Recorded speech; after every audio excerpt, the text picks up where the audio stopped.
Саламатсыздар ма YouTube каналының көрермендері. Бүгін сіздермен ащы бұрыш маринадтау тәсілімен бөлісетін боламын.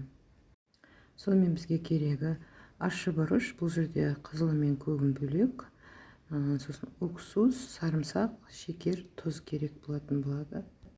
Банкілерімізді, қақпақтарымызды алдын ала стерилизовать ете алатын боламыз. Дайын банкілерімізге ащы бұрыштарымызды салатын боламыз. Бұл үйдегі бақшанікі болғандықтан барын осылай істедім. Үстіне сарымсақ. Бұл жерде айтылмай кетті. Қара бұрыш, гвоздика салдым содан кейін. 9% уксусымыздың үстіне шекер мен тұзымызды салып жақсылап ерігенше араластырып аламыз. Сөйтіп банкілеріміздің үстіне құйып шығатын боламыз. Қапағын жауып осылай дайындаймыз.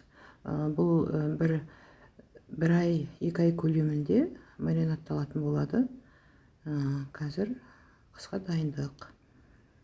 Міне осылай біз банкымызды жауып болдық. Ащы бұрышымызды маринадтау. Сіздермен бірге болған Лейла. Видео ұнаса лайк басып, комментарий жазып отырыңыздар.